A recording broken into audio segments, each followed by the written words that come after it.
Mengapa umat Islam harus mengikuti sunnah Nabi SAW? Bismillahirrahmanirrahim. Alhamdulillahilladzi hadana lihada wa ma kunna linahtadiya laula an hadanallah. Ashhadu an la ilaha illallah wahdahu la syarika lah wa ashhadu anna Muhammadan abduhu wa rasuluh. Allahumma salli wa sallim wa barik ala nabiyyina Muhammad wa ala alihi wa sahbihi ajma'in. Amma ba'du.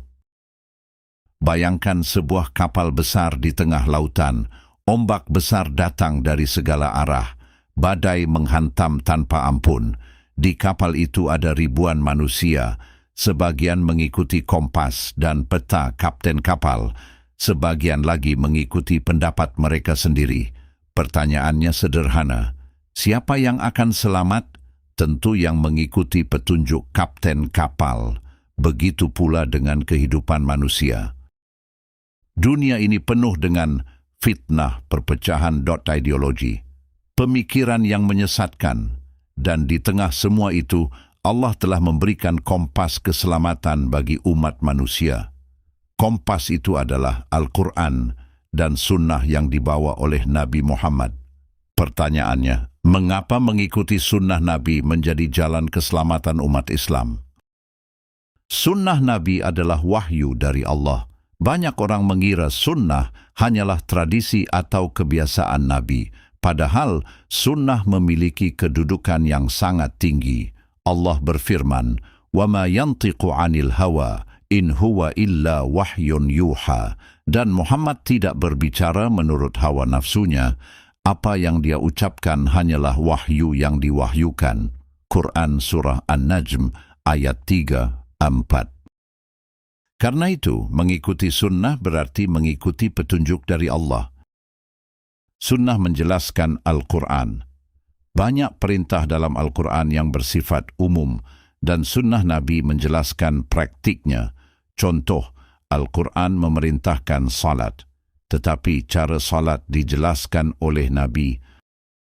Beliau bersabda, "Sallu kama ra'aitumuni usalli."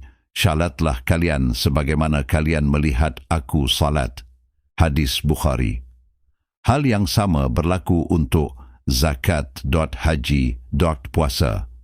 Tanpa sunnah Nabi, umat Islam tidak akan tahu bagaimana menjalankan ibadah dengan benar. Mengikuti sunnah adalah bukti cinta kepada Allah. Banyak orang mengaku mencintai Allah, namun Allah memberikan ukuran yang jelas untuk membuktikan cinta itu. Allah berfirman, "Qul in kuntum tuhibbunallaha fattabi'uni yuhibbukumullahu." Katakanlah, jika kalian mencintai Allah, maka ikutilah aku. Niscaya Allah akan mencintai kalian. Surah Ali Imran, ayat 31. Para ulama mengatakan ayat ini disebut ayat ujian cinta. Siapa yang benar-benar mencintai Allah? Jawabannya sederhana, orang yang mengikuti sunnah Nabi. Sunnah menjaga umat dari kesesatan. Rasulullah SAW telah memperingatkan bahwa umat Islam akan mengalami banyak perpecahan. Beliau bersabda, "Umatku akan terpecah menjadi 73 golongan." Para sahabat bertanya, "Siapa yang selamat, wahai Rasulullah?" Beliau menjawab, "Ma ana alaihi al-yawma wa ashabi." Yang mengikuti jalanku dan jalan para sahabatku. Artinya, jalan keselamatan adalah sunnah Nabi dan pemahaman para sahabat. Imam besar Islam Ibn Taymiyah mengatakan, tidak ada keselamatan bagi umat ini kecuali dengan mengikuti jalan Rasulullah dan para sahabat.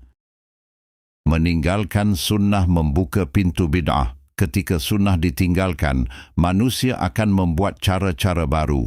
Dalam agama, Rasulullah SAW bersabda, "Man ahdatha fi amrina hadha ma laysa minhu fahuwa raddun."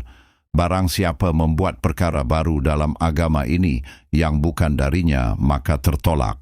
Hadis Bukhari dan Muslim. Karena itu para ulama selalu mengatakan, setiap bid'ah muncul karena sunnah ditinggalkan. Menghidupkan sunnah mendapatkan pahala besar. Di zaman sekarang, mengamalkan sunnah sering dianggap aneh, ketinggalan zaman, bahkan ekstrim. Padahal Rasulullah bersabda, barang siapa menghidupkan sunnahku ketika manusia meninggalkannya, maka baginya pahala besar. Artinya, setiap sunnah yang kita hidupkan adalah cahaya di tengah kegelapan umat.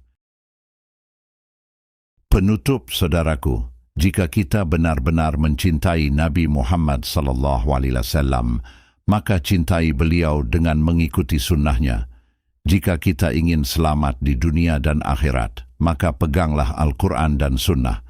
Karena jalan keselamatan umat ini bukan pada ideologi manusia, bukan pada pemikiran modern, tetapi pada jalan Rasulullah dan para sahabatnya.